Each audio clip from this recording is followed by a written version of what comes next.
NCP কে বা আপনার মানে প্রার্থী পরিবর্তন হওয়ার কোনো চান্স আছে? সুপ্রিয় দর্শক, চ্যানেল ডিওর আজকে এই সন্ধ্যায় আমরা এমন একজন ব্যক্তিত্বের সাথে আলোচনা করতে যাচ্ছি। আমাদের একজন ভাই অ্যাডভোকেট মাসুদ পারভেজ রাসেল, উনি আমাদের চুয়াডাঙ্গা এক আসনের আলমডাঙ্গা চুয়াডাঙ্গা আসনের জামায়াতে ইসলামী বাংলাদেশের এমপি পদপ্রার্থী। ওনার সাথে আমরা ওনার সম্পর্কে, ওনার ইলেকশনের প্রস্তুতি এবং ওনার অভিজ্ঞতা সবকিছু মিলায় আমরা আজকে আলোচনা করব। তো আমরা আসসালামু আলাইকুম মাসুদ ভাই, কেমন আছেন? ওয়ালাইকুম আসসালাম, আলহামদুলিল্লাহ। আপনি ভালো আছেন?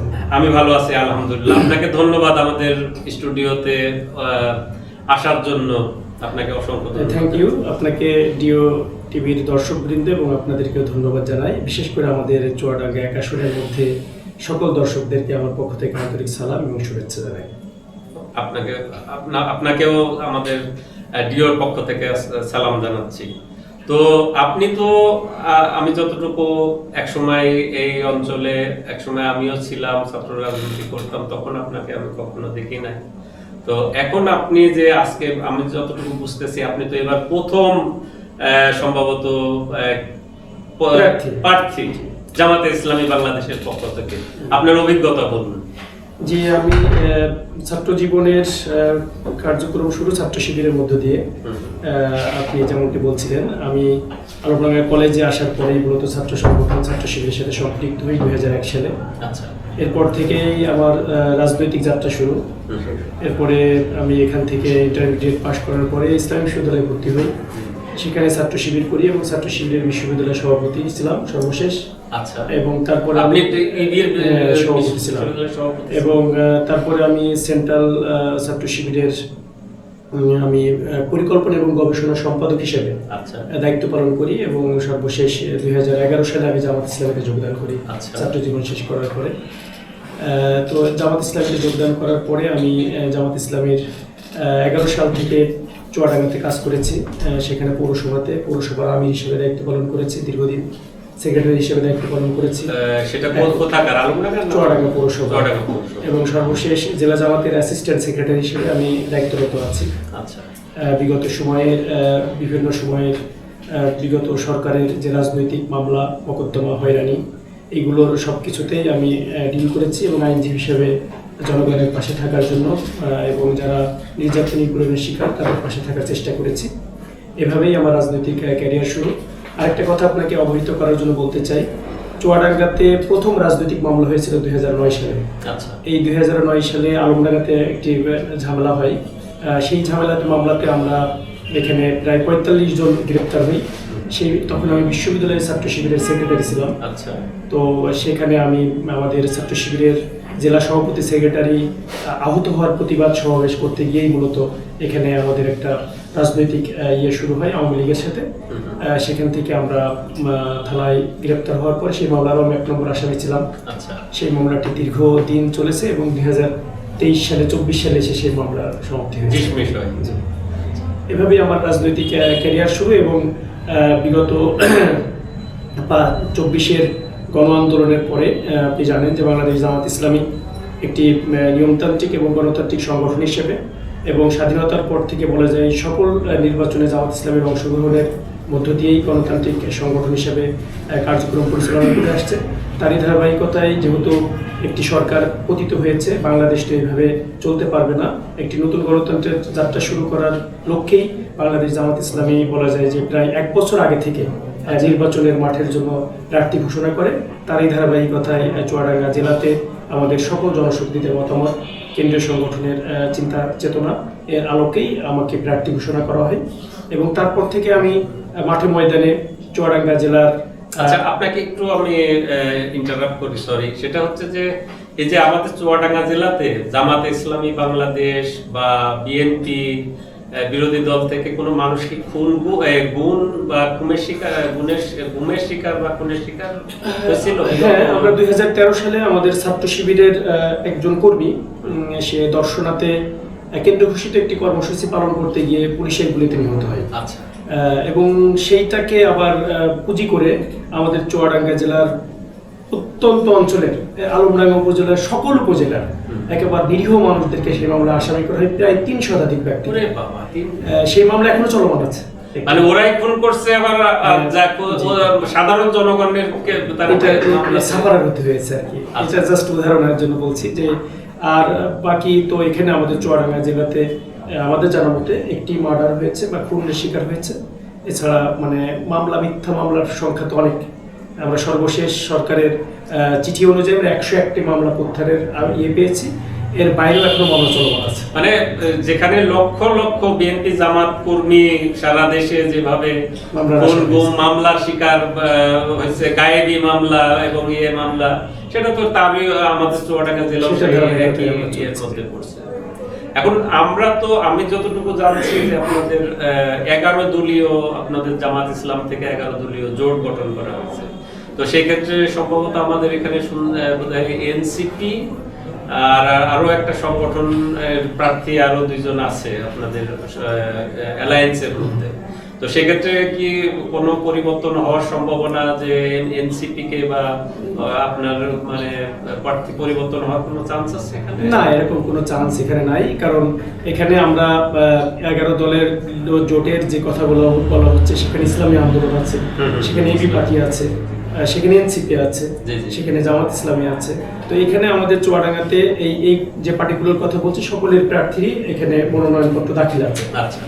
তো চাওয়ার জায়গা সবার থাকবে, কিন্তু কেন্দ্রীয় সংগঠন এবং অ্যালায়েন্স যেখান থেকে উইন করতে পারবে তাকেই বিবেচনা করবে। এটা হচ্ছে কেন্দ্রীয় সংগঠনের সিদ্ধান্ত। এখনো কি সিদ্ধান্ত হয়েছে? এটা মানে খুব ভেরি রিসেন্ট, এটা জানাই দেওয়া হবে কেন্দ্রের পক্ষ থেকে। আমাদেরকে স্পষ্ট জানিয়ে দেওয়া হয়েছে নির্বাচনের প্রস্তুতি নিয়ে মাঠে কাজ করেন, নির্বাচন আপনিই করবেন। আমাকে এইভাবে বলা হয়েছে, আমি সেই প্রস্তুতি নিয়ে মাঠে। যদি ইনকেস পরিবর্তন হয় ধরেন, তাহলে আপনি তখন কি করবেন? আপনি কি প্রার্থী থাকবেন না উইথড্র করবেন? এটা কেন্দ্রীয় সংগঠনের সিদ্ধান্ত, যেটা হবে সেটার আলোকে আমরা আমাদের কার্যক্রম পরিচালনা করব।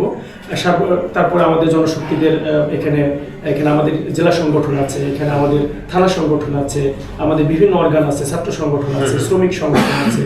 সকল সংগঠনের চাওয়া এবং জনগণের প্রত্যাশা সবকিছু বিবেচনা করে আমরা সিদ্ধান্ত গ্রহণ করব। ওকে, ধন্যবাদ।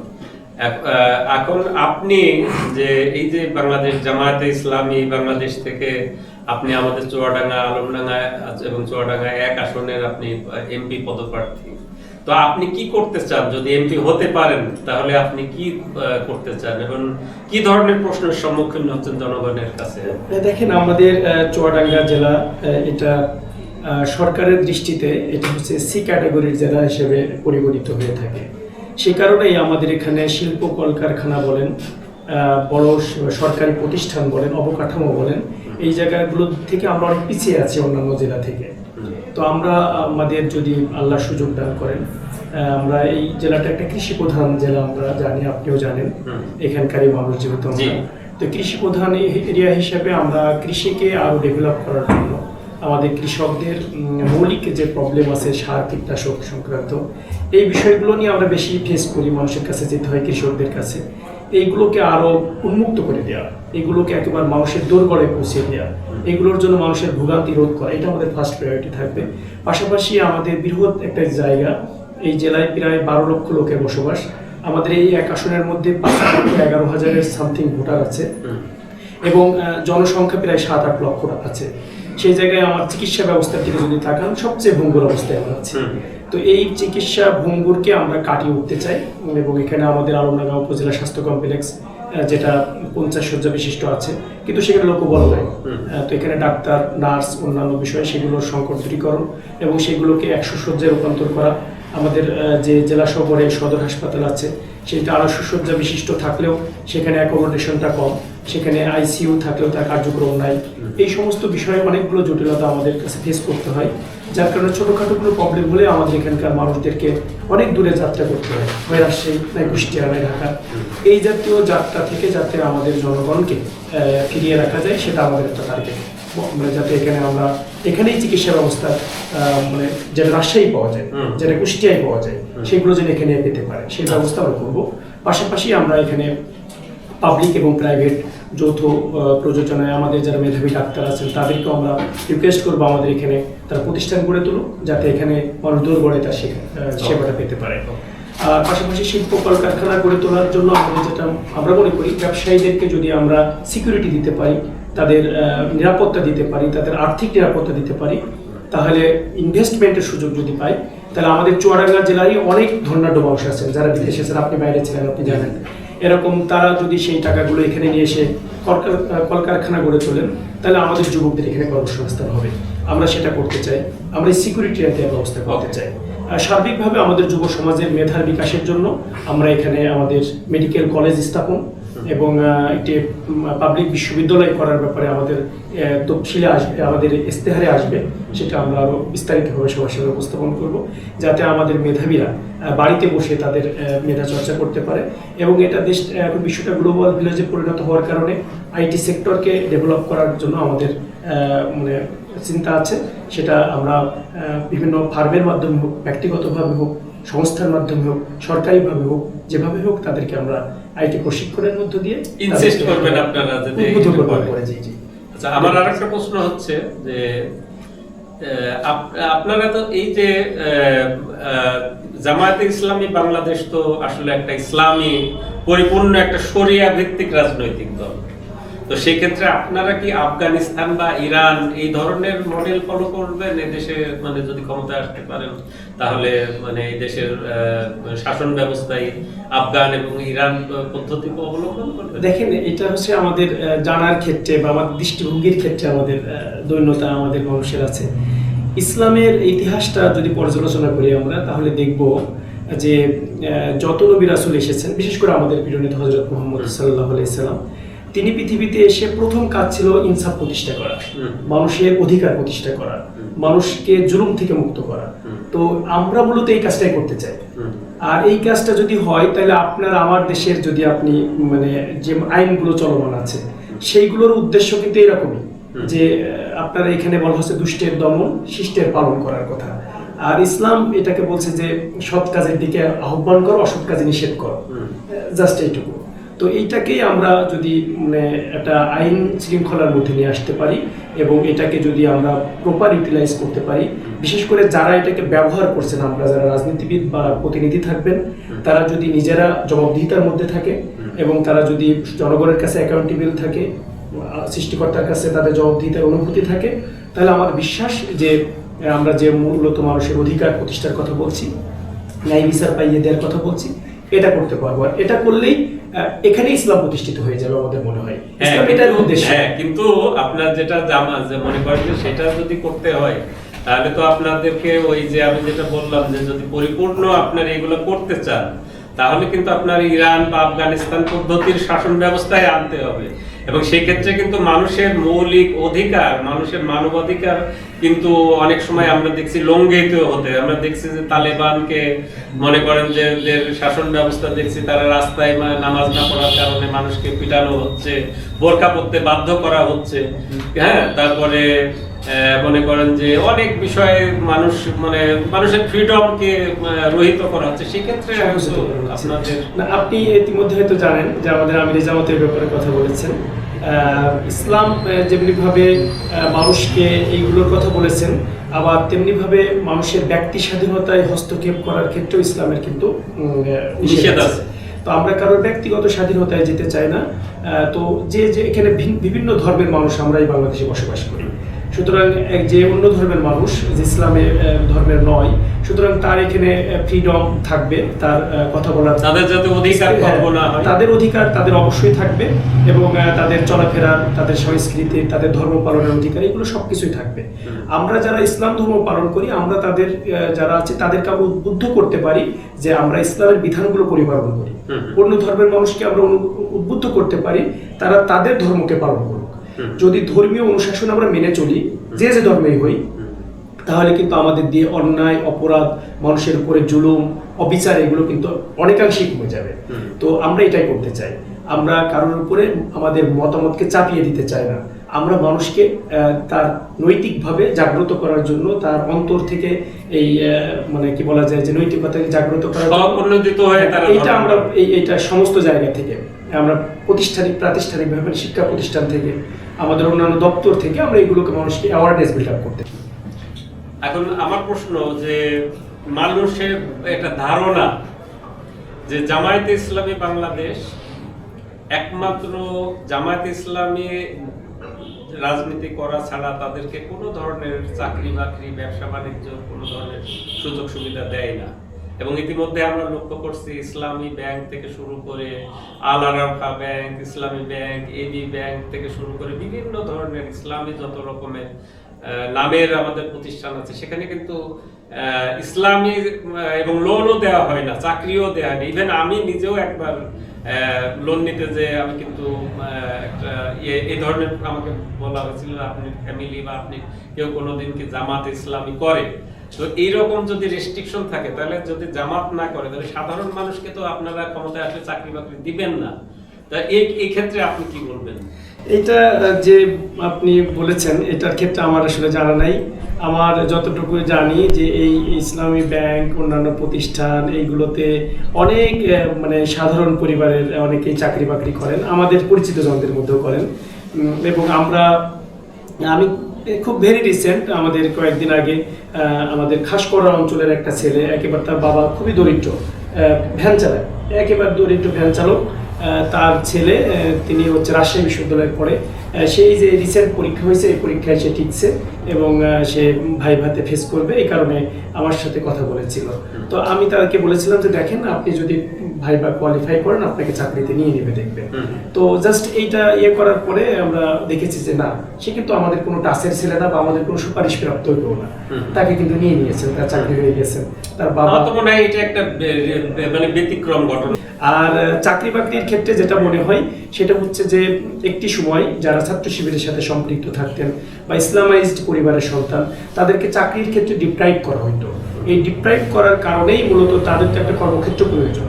এই কর্মক্ষেত্রের জন্য বেশিরভাগ যারা ওখান থেকে ডিপ্রাইভ হইতেন, বঞ্চিত হইতেন, তাদেরকে অনেক ক্ষেত্রে মেধার ভিত্তিতে যারা মেধাবী ছিলেন তাদেরকে আবার এখানে তাদেরকে অ্যাকোমোডেশন করা হয়েছে। এটা এই ক্ষেত্রে অনেক ক্ষেত্রে হয়েছে, আবার অনেক জেনারেল মানুষও এখানে এসেছেন। তো এখন যেটা পর্যায়ে গেছে, একটা ধারাবাহিকতা একটা সময় ছিল, এখন ইন জেনারেলি আমরাও দেখতেছি যে এখন যে ক্যাটাগরিতে যাচ্ছে, এই ভেরি রিসেন্ট যে পরীক্ষা হয়েছে তাতে অনেক জেনারেল ছেলেরা, অনেক মেধাবীরা তারা কিন্তু এখানে তারা প্রোভাইড করছেন এবং তারা সেখানে ঢুকতে পেরেছে। তো সামনের দিকে এগুলো আরো লেবারেল হয়ে যাবে আশা আমরা প্রত্যাশা করি।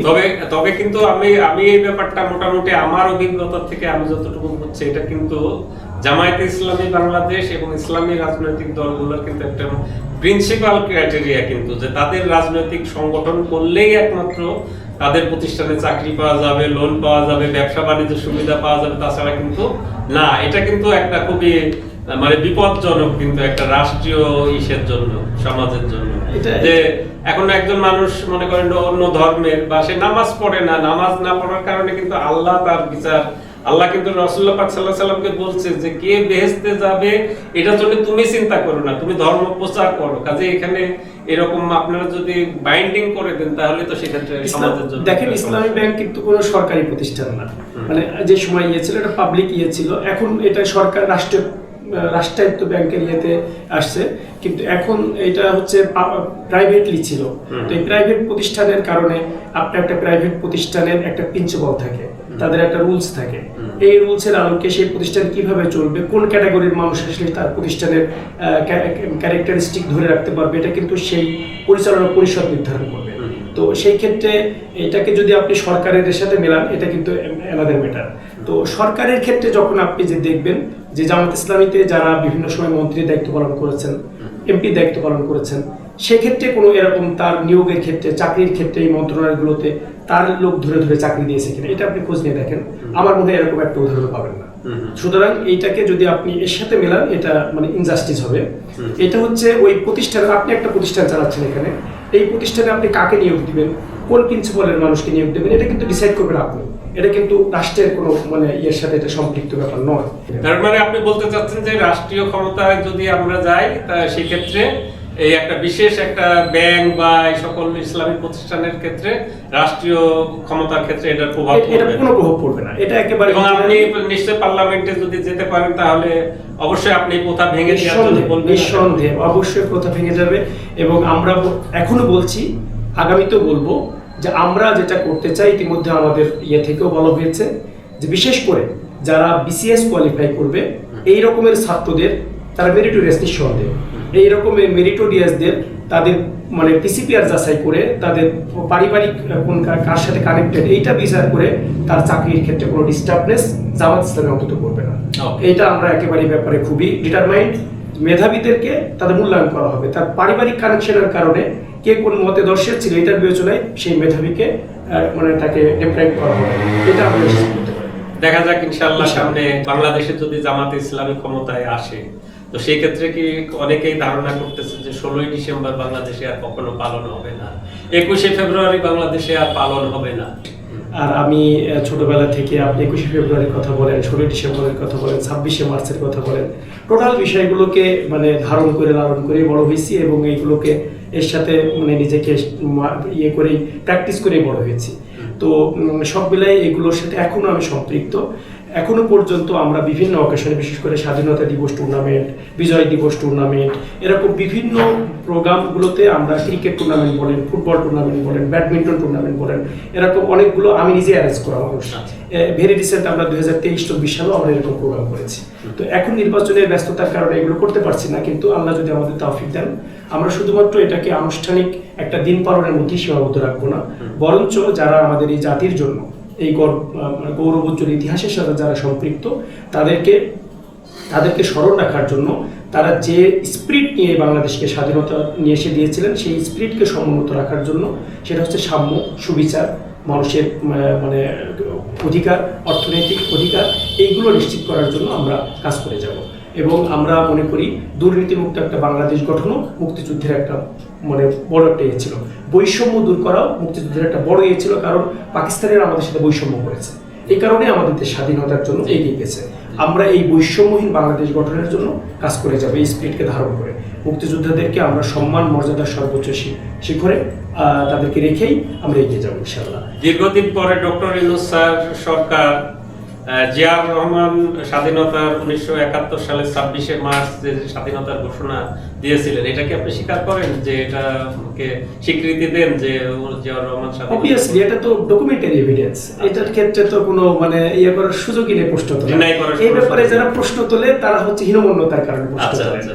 জিয়াউর রহমান বাংলাদেশের রাষ্ট্রের সাথে তার নামটি মানে অবশ্যই ইতিহাসের সাথে সম্পৃক্ত এবং তিনি হচ্ছেন বাংলাদেশের একজন বলা যায় যে আমাদের এখন বর্তমান বিবেচনায় আমরা যে পর্যন্ত যতগুলো রাষ্ট্রনায়ক দেখেছি তিনি একজন দূরদর্শী রাষ্ট্রনায়ক ছিলেন, বিচক্ষণ রাষ্ট্রনায়ক ছিলেন এবং একটি মানে মানুষের সাথে গণতন্ত্র প্রতিষ্ঠার ক্ষেত্রে সবার কিছু গ্রহণযোগ্য মানুষ ছিলেন।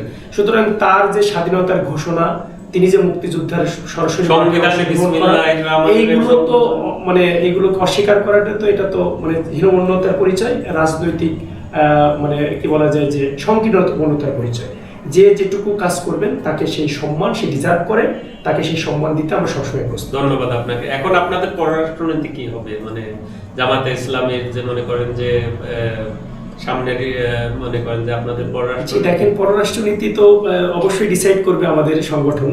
তবে আমি যদি আল্লাহ সুযোগ দেন আমি পার্লামেন্টের একজন সদস্য হতে পারি, তাহলে আমার পরামর্শ তো অবশ্যই এই ব্যাপারে থাকবে। সেক্ষেত্রে অবশ্যই আমার স্বকীয়তা, আমার স্বাধীনতা, আমার মর্যাদাবোধ এগুলোকে বজায় রেখে আমরা সবার সাথে বন্ধুত্বপূর্ণ, সকল রাষ্ট্রের সাথে বন্ধুত্বপূর্ণ সুসম্পর্ক আমরা গড়ে তুলতে চাই। কারোর মানে পদানত না হয়ে নয়, বরঞ্চ সবার সাথে সমতার ভিত্তিতে আমরা আমাদের রাষ্ট্রকে পরিচালনা করতে চাই। মানে ব্যবসায়িক লেনদেন, অন্যান্য যে ঘাটতি থাকে সেই ঘাটতিগুলোকে আমরা রাখতে চাই না।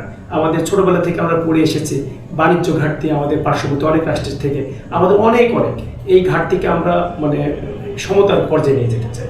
আচ্ছা, এখন আপনারা এই যে মনে করেন যে চুয়াডাঙ্গা জেলাতে তো অতীতে দেখা গেছে যে জামাতে ইসলামী বাংলাদেশ ইলেকশন করছে, এখানে এটা তো মূলত আমরা দেখে আসছি ছোটবেলা থেকে যে এটা বিএনপির আসন, সবসময় বিএনপি এই আসনে ফ্রি ফেয়ার ইলেকশন হলে বিএনপি জেতে।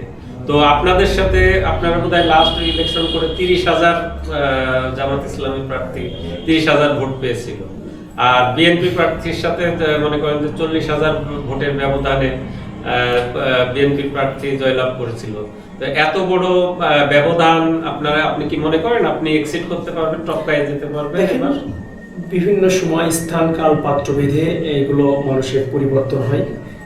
আমরা দেখেছি ইতিপূর্বে যে একটা জায়গায় একটা দলের কাজের কারণে, তাদের অ্যাকসেপ্টেন্সের কারণে, গ্রহণযোগ্যতার কারণে তারা অনেক ব্যবধান অনেক কিছু করেছে, আবার তাদের কর্মকাণ্ডের কারণে, তাদের কাজের কারণে এইগুলো আবার অনেক পিছিয়ে নেমে এসেছে। এরকম অনেক উদাহরণ বাংলাদেশে আছে।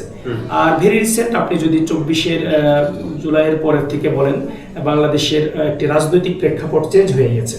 তো সেই চেঞ্জের কারণেই আমরা তো কি কখনো ঢাকা বিশ্ববিদ্যালয়ের মতো জায়গায় আমরা কখনো চিন্তা করেছি ছাত্র শিবির প্যানেল জয়ী হবে?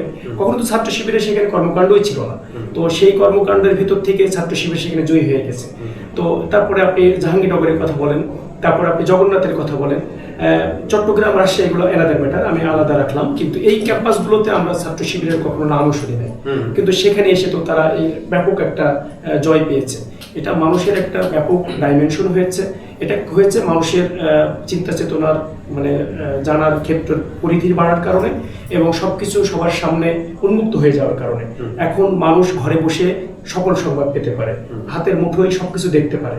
সুতরাং এখন আগে যেমন ভাবে শুধুমাত্র একটি দলের কথা বলে, একটা প্রতীকের কথা বলে মানুষকে উদ্বুদ্ধ করা হতো, মানুষকে তো এখন সেই জায়গায় নাই।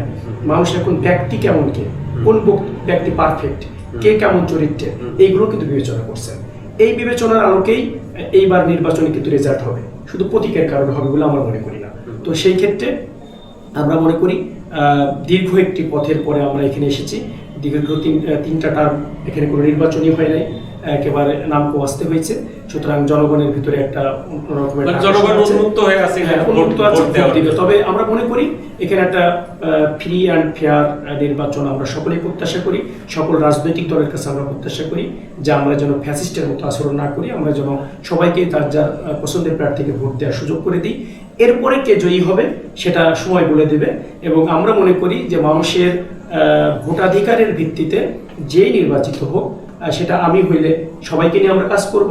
আর যদি অন্য কেউ হয়, মানুষের ভোটাধিকারের ভিত্তিতে কোনো বাধা প্রতিবন্ধকতা ছাড়া এর ভিতরে অন্য কেউ হয়, আমরা তাদেরকে সহযোগিতা করব। ওকে, এটা হচ্ছে লাস্ট প্রশ্ন আপনাকে। আপনি আপনার হলফনামাতে আপনি আপনার ইনকাম সোর্স বাৎসরিক কত দেখিয়েছেন? এবার হলফনামায় ইনকাম সোর্স আমার বার্ষিক আয় দেখানো হয়েছে 3,50,000। 3,50,000 টাকা। তো এইটা কি আমরা যদি ধরেন কথার কথা আপনি পার্লামেন্ট মেম্বার হয়ে যান, তাহলে কি এইটা এই 3,50,000 টাকা কি 5 বছর পরে আপনার মনে করেন যে বাৎসরিক হিসাবে 3-5-15, তাহলে গড়ে কি 20 লক্ষ টাকা আমরা কি আপনার ব্যাংক অ্যাকাউন্টে দেখতে পাবো, নাকি 2,000 কোটি টাকা? সেটা সময় আসলে বলে দেবে, আপনারাই বুঝবেন। আমাদের এখনকার বর্তমান স্ট্র্যাটেজি এবং আমাদের ব্যাংক অ্যাকাউন্ট এখন কত কি আছে সেটা উন্মুক্ত। আমাদের গোপন কোনো কিছু নেই। ব্যাংকে কত টাকা আছে, হাতে কত টাকা আছে তা হলফনামায় উল্লেখ করা আছে, আপনি দেখলে পেয়ে যাবেন। আর মানে তারপরে গিয়ে পরবর্তীতে গিয়ে কত টাকা আমাদের থাকে সেটাও আপনি প্রকাশ করবেন। সেটা অবশ্যই প্রকাশ করব আমরা, ইনশাআল্লাহ। এটা আমাদের মানে এখানে আমাদের নিজস্ব চাওয়া পাওয়ার কিছু নেই। মানুষের সেবা করার একটা আকাঙ্ক্ষা নিয়ে আমরা এখানে এসেছি এবং আমরা মনে করি, পার্সোনালি আমি মনে করি, এখানকার একটি টাকা আত্মসাৎ, জনগণের একটি টাকা আত্মসাৎ করলে দুনিয়ার মানুষ না জানলেও আল্লাহ জানবে, আখিরাতে গিয়ে জবাবদিহিতা করতে হবে। এই অনুভূতি সবসময় আমাদের ভিতরে আছে, অতীতেও ছিল। যার কারণে এই জবাবদিহিতার জায়গা থেকে আমাদেরকে পাবেন ইনশাআল্লাহ, এটুকু প্রতিশ্রুতি দিতে পারি। সবশেষ আপনাকে 1 মিনিট সময় দিলাম, আপনি আমাদের চুয়াডাঙ্গা আলমডাঙ্গা জনগণের উদ্দেশ্যে আপনার মতামত। চুয়াডাঙ্গা আলমডাঙ্গাবাসীর যারা এক আসনের অধিবাসী সবার প্রতি আমার বিশেষ করে আহ্বান যে আগামী 12 ফেব্রুয়ারির যে নির্বাচন, এটা আমাদের বাংলাদেশের জন্য একটি মাইল ফলক হবে। এই নির্বাচনে আপনারা সকলেই দলে দলে ভোট সেন্টারে আসবেন, সকলেই আপনাদের নাগরিক অধিকার প্রয়োগ করবেন, সকলেই আপনারা ভোটাধিকার প্রয়োগ করবেন এবং এর মধ্য দিয়ে এই চুয়াডাঙ্গা আলমডাঙ্গার মানুষের সার্বিক নিরাপত্তা, সার্বিক মানে অধিকার, সকল অধিকার বঞ্চিত মানুষের অধিকার পাইয়ে দেওয়ার জন্য আপনারা আপনাদের ভোটাধিকার প্রয়োগের মধ্য দিয়ে আপনারা আপনাদের যোগ্য এবং পছন্দের প্রার্থীকে বেছে নেবেন, সেই আশাবাদ ব্যক্ত করছি। আর আল্লাহ যদি যদি আমাকে তৌফিক দান করেন, দল মতের ঊর্ধ্বে থেকে সবাইকে সাথে নিয়ে প্রত্যেকটি মানুষের অধিকার আদায়ে আমরা কাজ করে যাবো ইনশাআল্লাহ। এবং চ্যানেল ডিওর আমাদের চ্যানেল ডিও যে নতুন ভাবে শুরু হয়েছে, এর দর্শক setup শ্রোতাকে এবং এখানকার যারা পিছনে আছেন আমাদের অনেক সুপরিচিত ভাইরা আছেন, যাদেরকে আমরা ছোটবেলা থেকে সাংস্কৃতিক মনা হিসেবে দেখে এসেছি। আমরা আশা করি তাদের বিচক্ষণতায়, তাদের হাত ধরে এই বিশেষ করে এমদাদ চঞ্চল, এমদাদ ভাই আমাদের খুব আমার শ্রদ্ধেয় একজন ভাই। ভাই। চঞ্চল ভাইকেও আমি ছোটবেলা থেকেই এভাবে দেখে এসেছি, কলেজে পড়া অবস্থায় তাদের অনেক আবৃত্তি শুনেছি, অনেক ইয়ে শুনেছি। আমাদের ভাস্তে আছে আমাদের শ্রদ্ধেয় ডাবু ভাইয়ের ছেলে। তো সব মিলে আমরা মনে করি এই মানে প্যানেলটার হাত ধরে বা এই পরিচালনা পরিষদের হাত ধরে ডিও চ্যানেল একটি মাইল ফলক এগিয়ে যাবে এবং আমি এর উত্তরোত্তর মানে সমৃদ্ধি কামনা করি এবং এর মধ্য দিয়ে আমাদের আলমডাঙ্গার মানুষের অসুবিধা, মানুষের সমস্যাগুলো জনগণের কাছে উপস্থাপন করা হবে, আমাদের প্রশাসনের কাছে উপস্থাপন করা হবে। মানুষের অধিকার আদায়ে ডিও একটি পেশাদারিত্ব নিয়ে তার জায়গায় থেকে মানুষের অধিকার আদায়ে কাজ করে যাবে, এই প্রত্যাশা। আপনাকে অনেক ধন্যবাদ। থ্যাংক ইউ আপনাকে।